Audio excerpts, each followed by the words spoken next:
Dus ik hoop jullie het zo ver een lieflijke aan wat voorleed. Ja, het is tijd om af te klok, uit de klok of wat zo klok. Ons is nou bij die tijd gekomen. Ja, kennis van de Heer, net die gedachte wat opkomt. Ons als een lied wat lieflijk voor ons zo zing in ons zeig en ons buig ons, terwijl ons die woorden niet op te vatten. Van hij lied sê, jy staan bekommerd oor die dag van morgen. God zorgt voor die mosies en God zorgt voor die dieren. Zo, en dan sê die woord, wat te meer van ek en u wat een mens is. Ik weet dat u een ouder is. Vooral een ma. Sy is op autopilot bekommernis. Kinders, familie en man. Autopilot. Dat is amper soos 'n ingebouwde bekommernis. En dan het sy 'n plek ook vir die Here, vir haar bekommernis. Vir alles wat 'n mama is wat die Here dien. Wat tyd maak vir alle mama wat miskien nie werk nie, wat by die huis is. Sy het dat 10 uur bid, sy het dat 5 uur bid in die oggende. Sy maak tyd om haar bekommernisse vir die Here te kan gee. So ons wat rondom die mama is, waarom is jy nog bekommerd oor elke los dingetjie en klomp onnodige dinge, jy pak jy op met stress, jy raak glad die pres, die hoe jy die ding oordink, terwyl die woord vir jou en vir my sê, bring al jou kommer en al jou smart en al jou laste, bring dit nie na brother Jay toe nie, maar bring dit na Jesus toe. En hy sal dit op hom vat. Van sy las, wat ons dra, is baie lig. En sy juk is sag. Maar ons bekommernis oor ons werke, ons bekommernis oor wat ons eet, ons bekommernis oor die onnodige dinge, waar gaan ek geld kry om Saterdag die kant toe te gaan, Vrydag die kant toe te gaan. Jou bekommernis moet by jou knieë bly en jy los dit daar. Ons maak so onnodige, ons bou so onnodige kwale in onsself, dat ons op die einde van die dag van pad af, van koers af gaan en vergeet die ding want ons dit moet na toe vat. Jesus is die weg, hy is die waarheid, hy is die opstanding en hy is die lewe. Niemand gaan na die Vader behalwe deur hom nie. Hy is ons middelaar. Jy moet erken dat daar 'n Jesus is in jou lewe. En jou probleem sal jy moet erken in jou gebed in die naam van Jesus, sodat Jesus het kan transfer. Amen. So, die onnodige kopsere wat jy kry en dinge, daar is 'n solution vir dit. Kniekopstasie. Kniekopstasie. So mama, wat nie werk nie, ek verstaan jou heeltemal.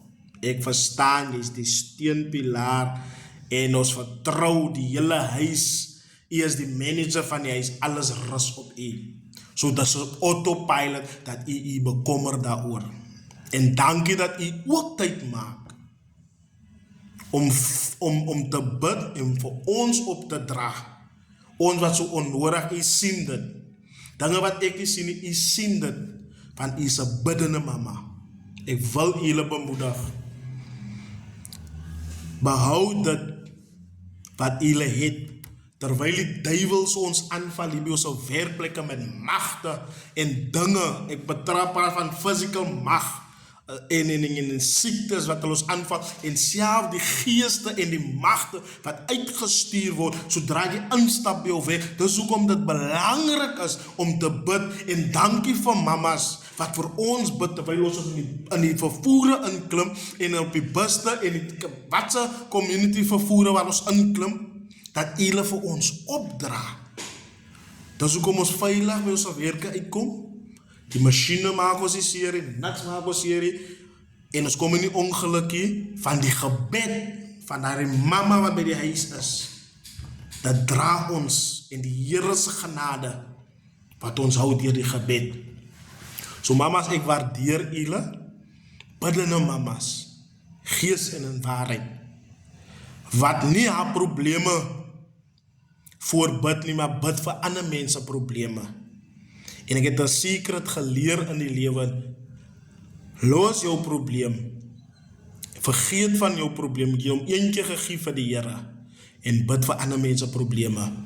En God gaan jou probleem oplos, soos hy ander mense probleem oplos, so los hy jou probleem op die regte tyd. Baie langmoedige God, maar dankie mamas, ek waardeer julle, dit kom uit die diepte van my hart uit. Ek waardeer julle se gebede wat vir ons bid. As niemand al vir julle dankie gesê het nie, ek waardeer julle se gebede. Baie dinge moes al met my gebeur het, maar deur 'n gebed, my ma is nie by die Here nie, maar ek vat meeste al die geestelike broers en susters as my geestelike familie. Julle is meer werd. Nie dat ek my ma een kant toe skuif nie, maar dit wat julle dra is baie kragtig.